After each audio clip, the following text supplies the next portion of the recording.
This is why we practice unconditional, unexceptional, that is, means to say without exception, love and compassion for all sentient beings. This is why we come to learn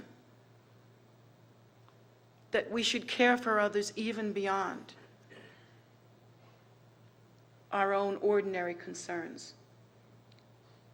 Because if you think about it, if we are all that same nature, that same uncompromised, primordial, precious wisdom,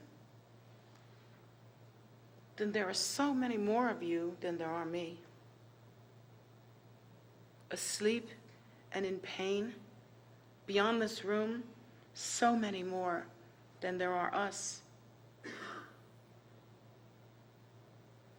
And so we practice the end of suffering, oddly enough, by awakening to the loving concern of the Buddhas and the Bodhisattvas, and awakening to caring more for others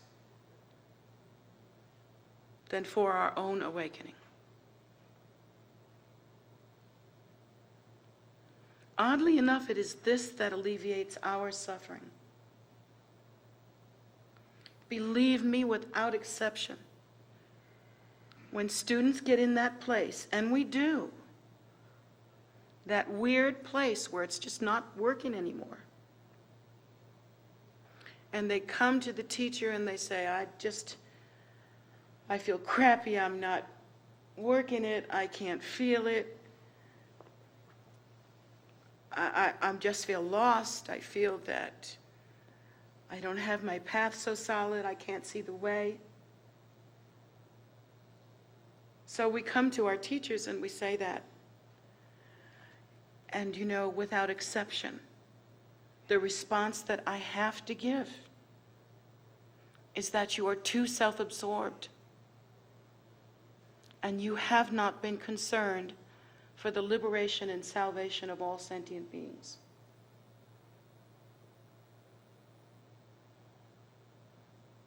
It is then that we're lost, when we forget the great view of the Mahayana path, that all sentient beings are suffering, and that they are suffering without understanding or awareness as to why. They do not understand the great liberating awareness of the relationship between cause and result. They do not understand, if they gather onto their minds and hearts all sorts of silly and non-virtuous concepts and ideas, that suffering is soon to follow, right on the heels. And so it's a toss of the dice for most people. And yet they are that precious one. They are that precious nature, asleep.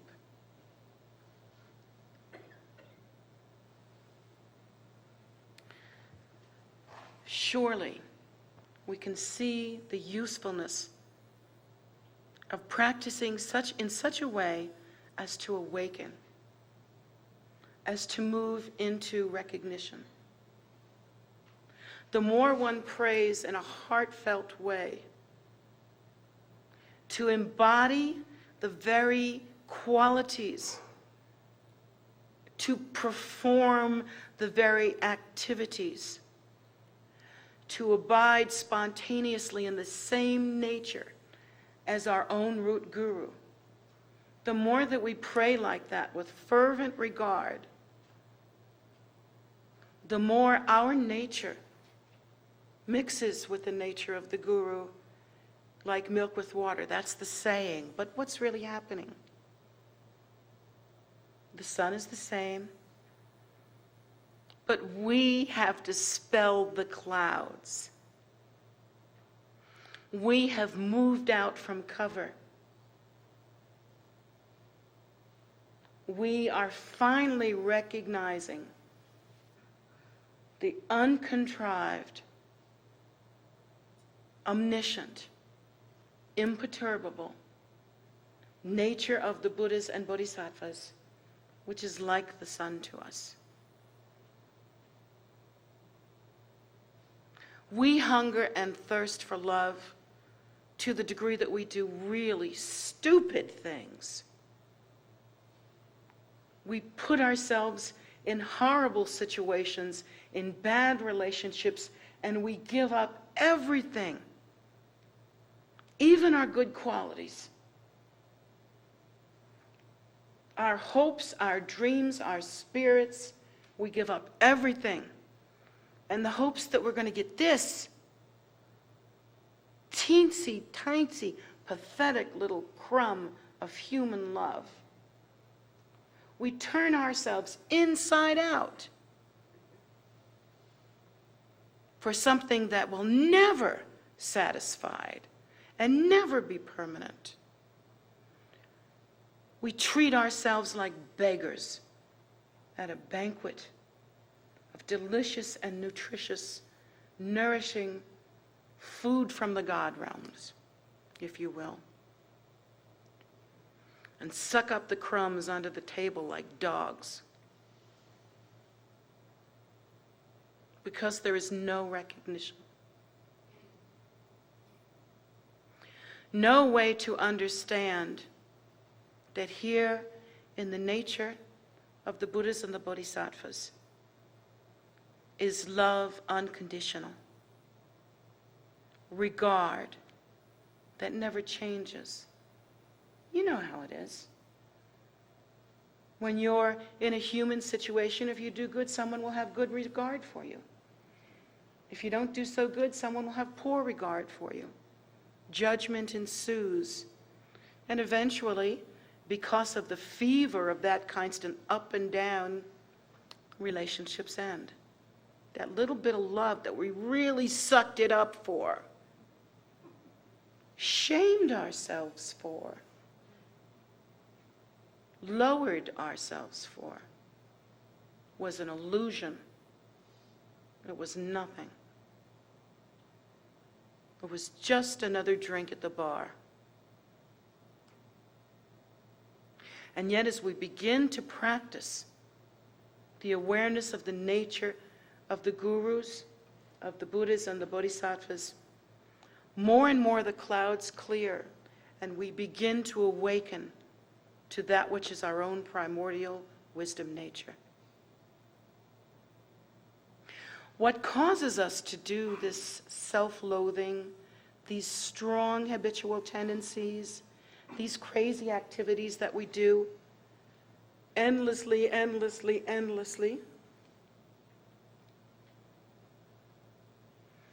is a lack of understanding. Constantly motivated by the hope that we might be happy. Forgetting what the real goals are, we forget to recenter ourselves, reorientate ourselves, and so we actually kind of sell our souls a little bit every day for just a little happiness, just a little relief, just a little happiness. But again, the more that we do that with no view, the more that we bring the clouds back. And so in the end, unfortunately, we and others like us who have no understanding of cause and result, who have no understanding of the path, constantly create the causes for more suffering. In our thoughts, in our actions, in our self-absorption, we constantly create the causes for more suffering. Whether it ripens today, tomorrow, the next day, next year, oh, it'll ripen. Because the nature of phenomena as it arises is the same as the pure display of enlightened activity in one way that arises from the primordial empty state.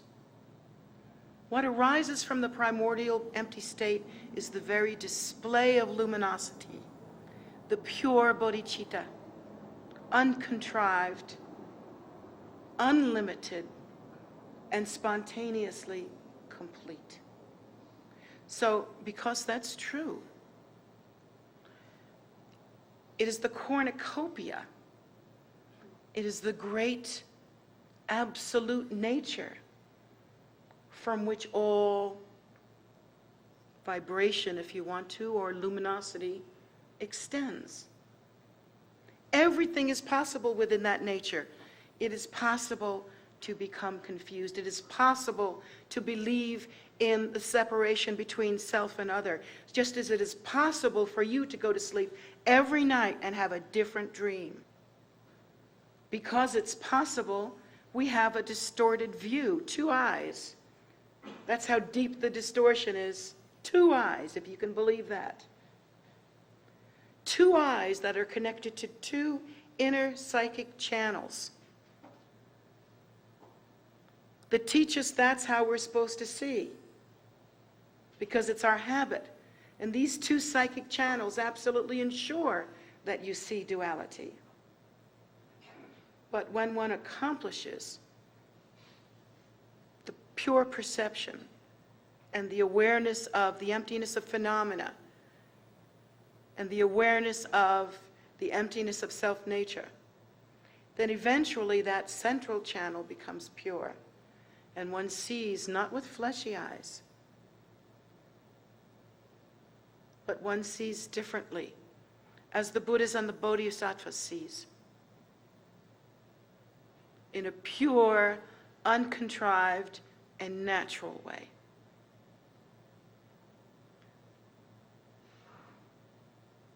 So,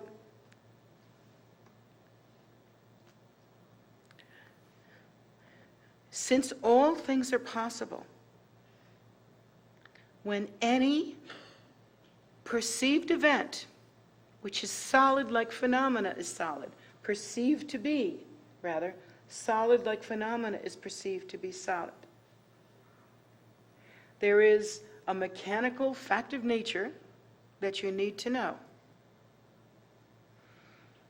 That when there is that kind of perception between self and other, there is attraction and repulsion, there is hope and fear, and all of this happens so quickly and so naturally that we have literally no choice about it until we practice. No choice, to the degree that everything you see is duality. Eyes, even two nostrils. Why do we need two nostrils? Two ears.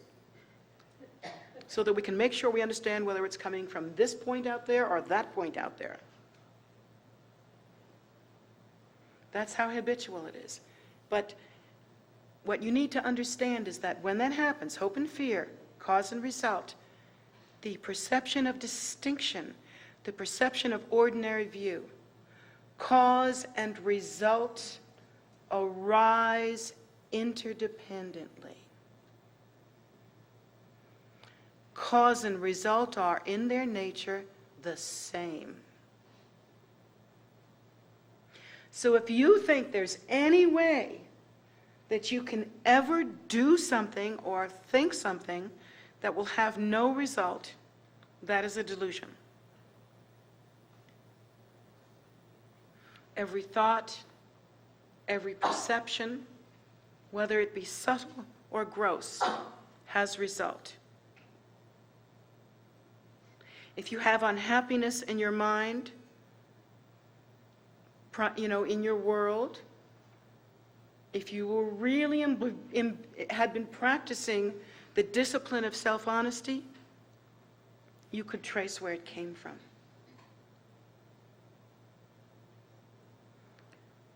It's possible, even in this lifetime, in one lifetime, to see cause and result. Unfortunately, it's difficult for many of us in some ways, in that many of the results that we are enjoying right now have come from previous lifetimes, from previous life experiences. And so it's tricky. We can't always see the relationship between cause and result. But I can tell you, and I can tell you that the Buddhas and the Bodhisattvas would tell you the same thing if they were here. Ha ha ha. That all the lamas that I have ever spoken to have told us the same thing. That this is basically what karma is all about. It is the delusion of separating oneself from others. It is the hope and fear and cause and result that come from that delusion, that are naturally born from that delusion. And the cause and result arise interdependently. They don't arise like this.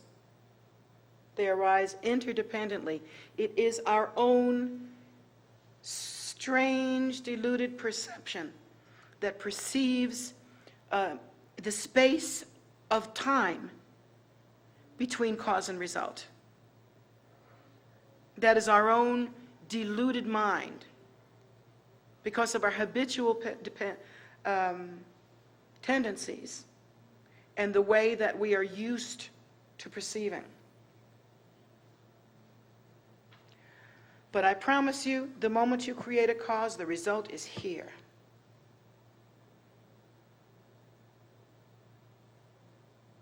So knowing that, it behooves us to work a little harder at this. It behooves us to reduce the inflammation. I like to use that word because when you think of inflammation, you think of something red and hot and puffy, inflamed. And our minds are like that. Our minds run amok because we don't have the habit of discipline and recognition. We let our minds run away and grasp on things all over the place. It's like I even said to one student of mine, "Oh, you're not feeling very well." I think that happened because there has been a lot of stirring up. You had a wonderful teaching from His Holiness a little while ago, and now you're having hopefully a nice teaching from me, and it's stirring things up. And I think maybe some obstacles, and so you have to practice really purely right through that. And so, of course, that person would say to me, "Well, I don't think so. I think that I caught the same thing as who had." All right.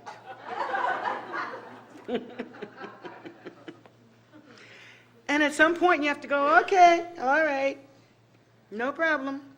Be happy."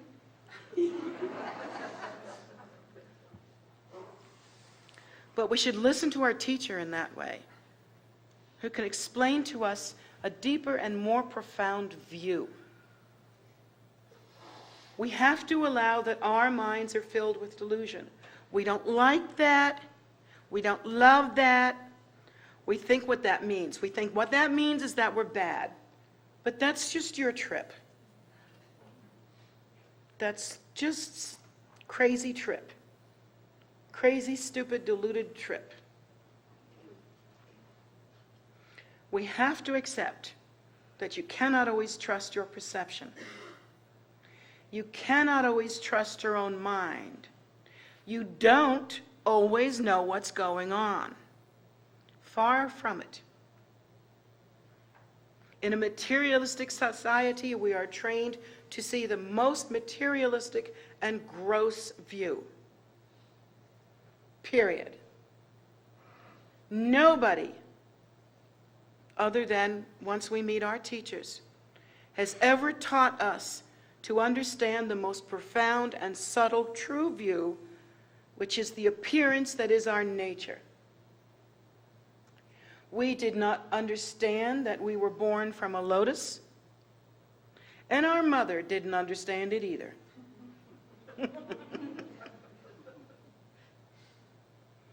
And so now you come to rely on this guide who is your teacher. And you meet it halfway by practicing pure view. On the simplest level, you've got to assume that your teacher knows more than you. If you can't assume that, there's no hope to practice. Because you have no guide. Because you're trying to force the captain on the boat to be the janitor. And the boat's not going to head in the right direction.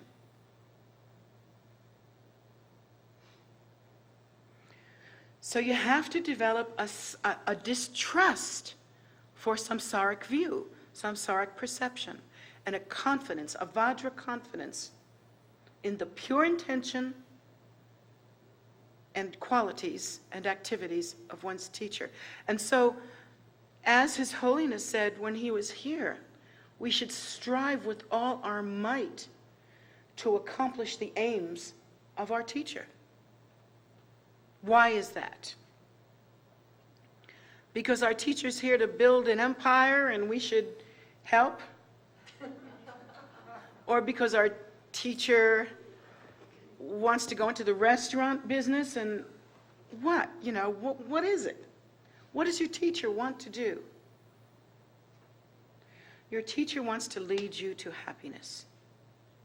Your teacher wants to lead you to liberation. Your teacher wants to help you learn to see the sky without impediment.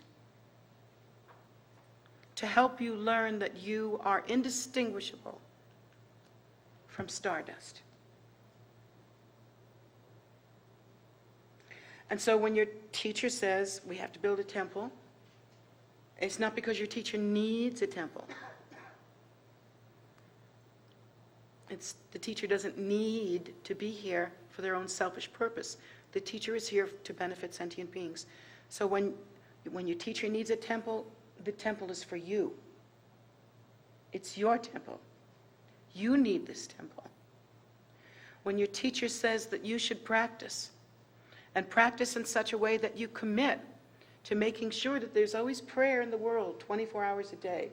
We have, for those of you that don't know, a constant prayer vigil. 24 hours a day. How long have we been going? Not here, but 20 years. You match that. We've been going for 20 years. Unbroken prayers for sentient beings. Wherever you are, wherever you sleep, wherever you lay your head in this world, someone is praying for you. And that's a good thing. So we come to rely on this view of our teacher. And we follow like little ducks behind their mama duck. I know you want to be independent because it's America. I know you want to be rich because you're a materialist. I know all that stuff. But do you want to be free? Do you want to see the end of suffering? Do you want the doors of liberation to swing open for all sentient beings? If you don't want that more than you want a TV set, I don't know what to tell you.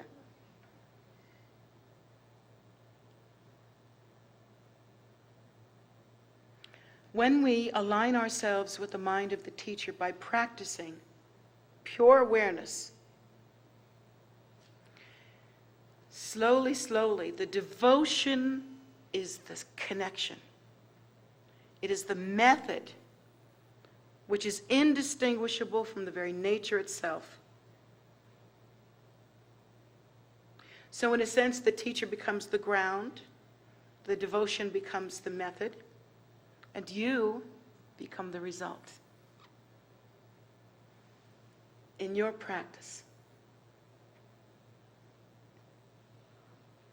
Slowly, slowly, one's own mind and the mind of the teacher mix like milk with water.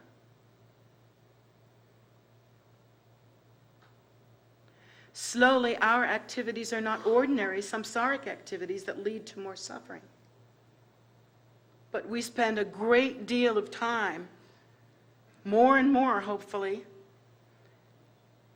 accomplishing the extraordinary and miraculous, meritorious activities of the Buddhas and the Bodhisattvas. And then because we are concerned with the welfare of sentient beings, and because we are practicing the methodology of the Buddhas and the Bodhisattvas, and practicing the instructions of our teachers, we develop the Vajra qualities of the Buddhas and the Bodhisattvas.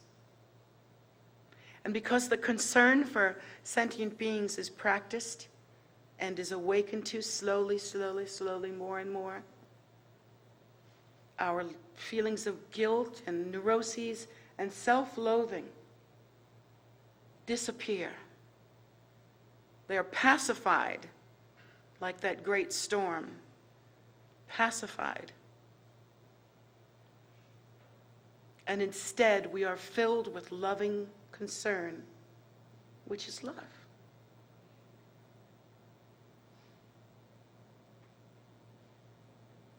We should now, and from this time forward, end the habit of having our only goal being somebody love us. Somebody give us approval. Somebody make us okay. Somebody be our friend. Somebody be our lover. Somebody be our somebody, something. And instead, from this point forward, adopt the goal of being the love for all sentient beings that you yourself seek. And in this way, you'll have it for the first time. Each sect has its own different style. When His Holiness was here, he's actually a Kagyu Lama. And Kagyus are known for being very proper in their dress. You often see them with those lovely high collars and things like that. It's not that Nyingma people never get dressed up. We do on occasion. But there's just a style, I think. And it often depends on how that particular school was started, or what some of the ideas were, or what some of the goals that the original lamas had to improve things as they taught them. So it's a different style, but really in one way it's just as meaningless as the silly judgments that we lay on one another, when in fact we are all the Buddha's sons and daughters, all the Buddha's children, and there's no doubt about that. It's one great family with the same goal. Now again, the Gelug's may do it a little more academically. The Nyingmas may do it a little more funky style. And the Kagyus may do it a little more dressed up. I don't know much about the Sakyas, but I hear they're fabulous. Oh, they're quiet. Oh, well, that wouldn't be me, would it? Yeah, I guess you can tell where I belong. So, whatever the differences are, they may be differences in schools, difference in leadership, difference in style, but all of that is nothing, nothing. Because the bone, the meat, the core of it is that we are Buddha's sons and daughters, that uniformly we have realized that all sentient beings are suffering. And we have made the choice to commit ourselves to ending the suffering of all sentient beings and to being liberated. We all start with the same precepts, really. The idea that this is a precious human rebirth, and that only in this kind of rebirth do we have the faculties that allow for us to make progress on the path in the sense of practice. For instance, I have a bunch of dogs. I'm embarrassed to tell you how many. My daughter says I'm a person of extremes, and she's right. I have many dogs. And I have all kinds of animals. And I love my animals, and I love my dogs, and I feel very close to them. But what's really sad is that none of them have any kind of awakening or awareness. None of them realize that they are literally in the seat of the Buddha Dharma. And sometimes you see a bug crawling on the arm of a lama with that kind of ignorance.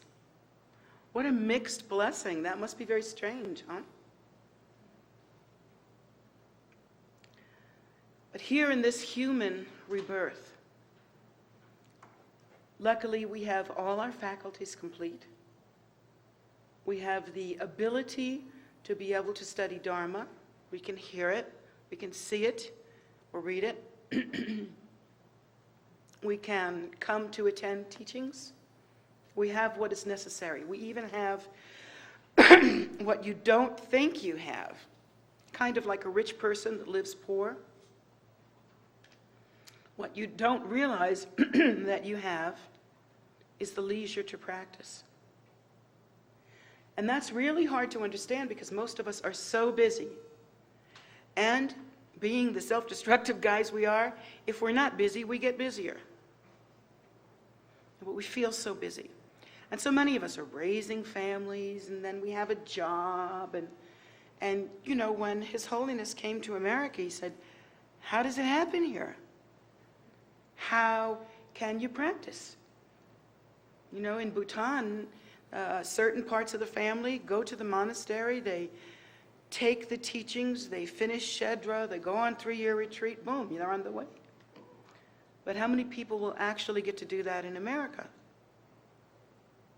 And that's because here in America we have the delusion that there is no time to practice. We have to go on picnics, we have to do things with our families, we have to do these things. These are all essential things in our determination. But then sometimes when our goals change, when we realize that yes, we are in a physical life and we do have certain responsibilities on that physical life. Who is beautiful today? We see these, these responsibilities, and because of our conditioning and our habit, we can't break away. And we think that we've got to continue doing our busy. But in other realms of cyclic existence, it's pretty weird. For instance, there are the lower realms of cyclic existence, and some are the hell realms. And in the hell realms, there is so much suffering and discomfort, so much constant suffering and discomfort, that there is no opportunity to practice. It's not like with us where we think there is no opportunity to practice. It's that there is no opportunity to practice. The suffering is so intense that the mind cannot break away from the reaction to that suffering in order to conceive of the idea of virtuous activity. So that's how it is. Now, when we compare our inability to practice to that inability to practice, we realize how foolish our ideas are. I mean, clearly it is possible to juggle things around. Clearly it is possible to do without something in order to gain somewhere else. Well, you would do that if, say, you were a competitive athlete. As a competitive athlete, there are things you don't do. You don't eat supper at McDonald's every night. You don't get supersized. You don't lay around on the couch eating bonbons. As a competitive athlete, of course, you make sacrifices. You have a regime. You get up early, and you live a healthful life where it's early to bed and early to rise. And you take in wholesome food. You make use of every opportunity to consume nutrition. And of course, you work out. You exercise constantly and take a lot of great pride in that. And it's a sanctified thing to do here in America. Move over, there's an athlete.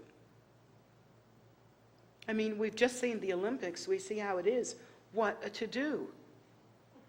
Well, if the same amount of people would make the same amount of effort and the same amount of choices towards practicing the Buddha Dharma, towards practicing compassion for sentient beings, what a world we would live in. Imagine having seasonal competitions in renunciation. Quite, could happen. Well, probably won't, but imagine having seasonal competitions in compassion. Imagine having competition in view. Well, if there was a gold medal or a trophy and worldwide recognition for it, more of us would do it. But it isn't that way. And it isn't that way because we're like little fish going upstream, back to the source. We're not like other fish that are swimming around trying to get something to eat. We've got a goal in mind. We're trying to get back to the waters of our nature with the same heroic efforts that salmon do when they go through all the trials and tribulations that they go through, including bears, in order to get back to their spawning ground. It's a little bit like that. You might look at goldfish and say, hey, they've got an easy life. Then you look at the salmon and you say, I don't think that's so cool. But the goal is different. And so for us, sure, along the path there are bears and there are ways that seem blocked, all sorts of obstacles. The obstacles that all of us deal with every day, but don't recognize. We just think they're the slings and arrows of outrageous fortune. But on the path, we do meet with obstacles. And yet, unlike salmon, we aren't fish, really. We can apply the antidote. And the great thing about Lord Buddha and his teachings, and the great thing about Guru Rinpoche bringing us the Vajrayana path, so appropriate for this day and time, is that he teaches us that even when there are obstacles, there are remedies. That to understand that each and everything that happens to you that keeps you from practicing sincerely and deeply, whether it's anything from your own habitual tendency of being in your head and asking questions and blah, blah, blah, or whether it be the habitual tendency of what we call sloth, where we're kind of lazy and just can't seem to get to it. Or we think, let's see, watch TV, do some practice. Watch TV, do some practice, watch TV. I think I'll watch TV. And so we think like that. And so those kinds of things, many times we blame ourselves and think this is a choice. Well, sure, in one way it is a choice, but it's an obstacle. And from this point on, when you really enter strongly and in a persevering way onto the path, everything that you see is either an obstacle that you have the technology to overcome, or it is a blessing from the three precious jewels. And that's how you train your mind. Say, for instance, you put on your robes today and you think, oh, things are looking good. I've got my robes on. And then you walk outside and you break a leg. You might think to yourself, oh, now that's just normal, isn't it? Oh, that's just typical. I go ahead and try to do something nice, and I've heard people say this, the more good I do, the bad things happen to me.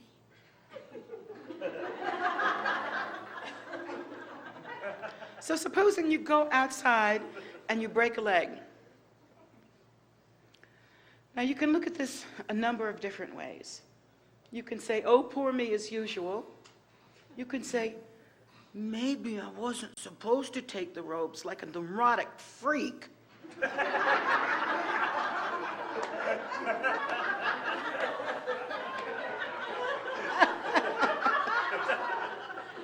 Maybe I wasn't supposed to, because that guy up there with the X's and checks, he just broke my leg. So we have these ideas. But there's another way to consider it.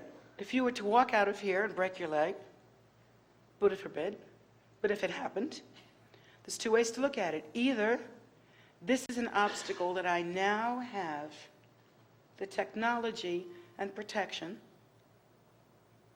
that I now have the auspicious connection in order to get around. So you recognize it in that way, as an obstacle. And you say, well, you know, it's like walking through a room crowded with furniture and stuff, but the lights are off. You turn on the light and you walk around the obstacles. Climb over them, walk around them, move them, whatever you have to do. And the light, of course, is the guidance of the three precious jewels and our practice of Dharma. Another way to look at it is to say, and this is even better. This is even better. So you walk out of here with your new robes on, and everything seems auspicious, and then you break your leg. And really, if you had the experience and the view of Dharma and have had it for some time, you might say, this is Guru Rinpoche's blessing. Because now I'm going to sit down and I'm going to practice. Because I don't have a choice. And we come to understand that Guru Rinpoche's blessing happens sometimes that way. But it's all according to our devotion and our view. We can make that broken leg a big problem. Guru Rinpoche can't do that. Lord Buddha himself can't do that. But you can. You have that power. You can go into some neurotic, crazy insanity and say, oh, I've broken my leg, that must be a sign from somebody, and therefore, maybe I shouldn't wear these robes. Maybe everything is not so good as I think. And you can start running around in your head like a bee in a jar, as we described, with no view, with no understanding. The way an infant crawls through the world, thinking everything is whatever it is. Or you can understand that this is Guru Rinpoche's blessing. Nobody aspires to break their leg. But whatever happens, with the proper view and the proper connection, turns out to be the most auspicious and phenomenal blessing that any of us could have imagined. For instance, I'll tell you a personal story. I had a big bad operation once, a few years ago. Big and bad because it's a big operation where it's like 2 or 3 inches above your waist, and it goes all the way down to the pubic bone.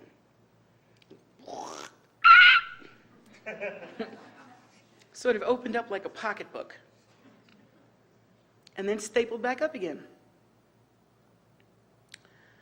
And I remember being barely conscious afterwards, and the pain was amazing. I remember thinking in wonder, I didn't even know you could feel pain like that. This is amazing. But then I realized that there was a tube entering into the bottom of my body. There's a tube entering into the nose, into the center of my body. And there's a lot of medicine going in my arm. And without any of that stuff, I would die. If you don't think that's practice, because all I could manage at that moment was breath. And my breath was held by Guru Rinpoche. He was there in my breath. He was inseparable from my mind. He was my mind. I called out to him with every fiber of my being. Whatever part of me was not drugged was calling to the Guru and having confidence in the Guru. And to Guru Rinpoche, I thought, you are my breath. There is nothing but the Guru.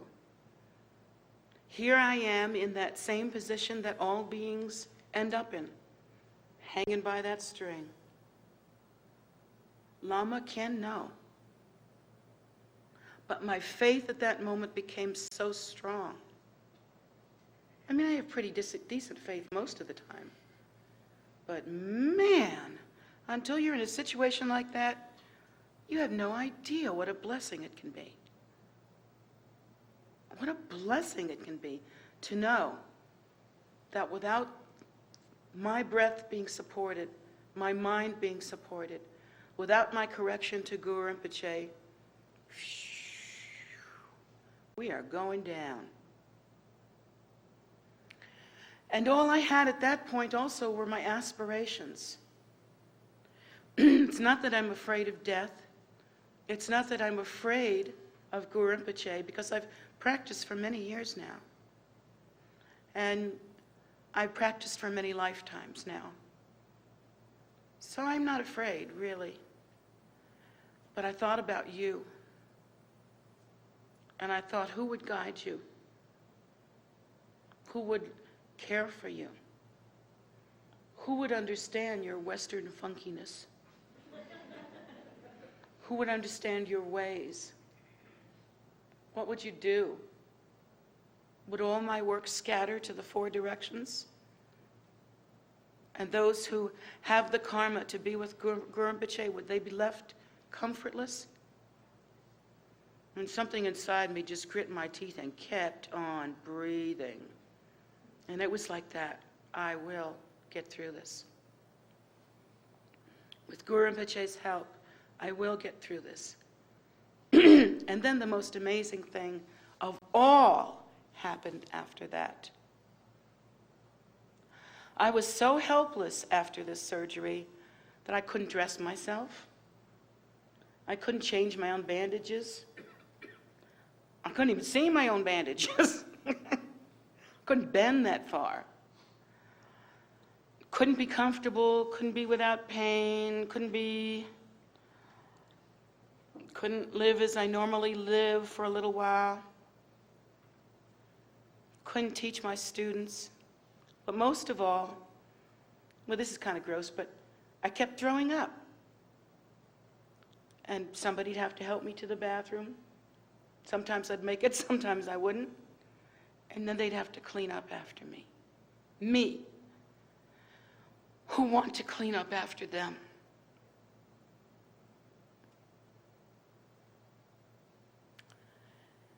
And tenderly and carefully, I was given soup,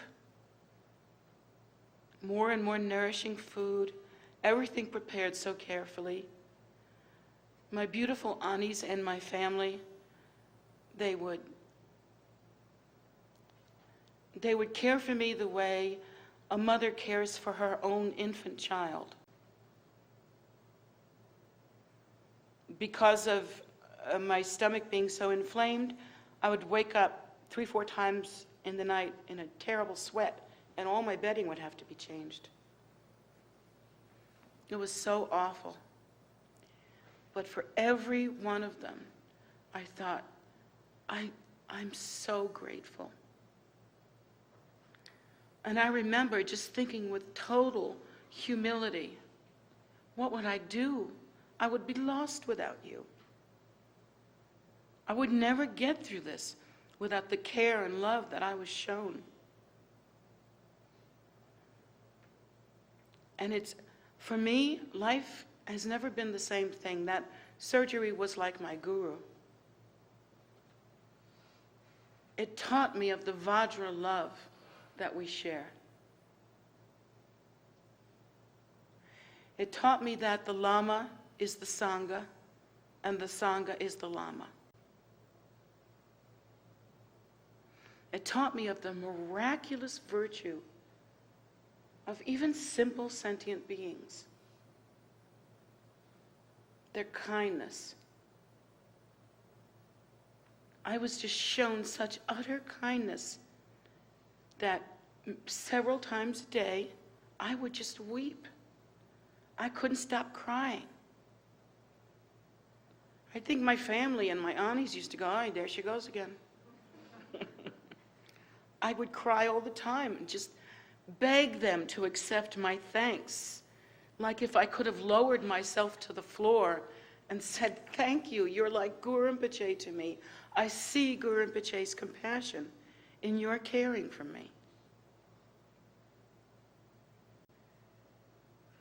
How is it that I'm such a big shot in this Buddhist tradition, and yet these simple people, my family and my aunties, my nuns, they showed me Guru Rinpoche. They showed me, even in their simple craziness, because we're all sentient beings,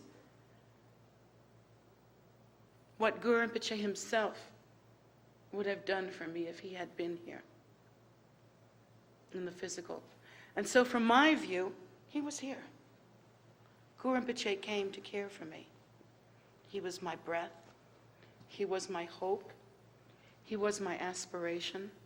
He was my family. He was my attendance. And surrounded by love, I'm all better. How amazing. But if there was an ounce of pride in me ever in my life, I have to tell you, it is gone. If there was an ounce of feeling like I'm something, if ever that feeling arose in my mind, I'll tell you now, it is gone through the kindness and graciousness of my aunties and my family. It is gone. Because I was sick and they cared for me. Because I was laying down and they raised me up. With their love and their devotion, they raised me up. And this is the most profound lesson of my life. So far, this has been the most profound lesson of my life. I know what you're capable of. I know what you can do. I know the graciousness and kindness that is your nature. And I know with discipline and practice, every day, in some way, the scales will tip. The self-absorption becomes less and less, and the weight of your kindness brings about liberation. Brings about the giving rise to the pure bodhicitta.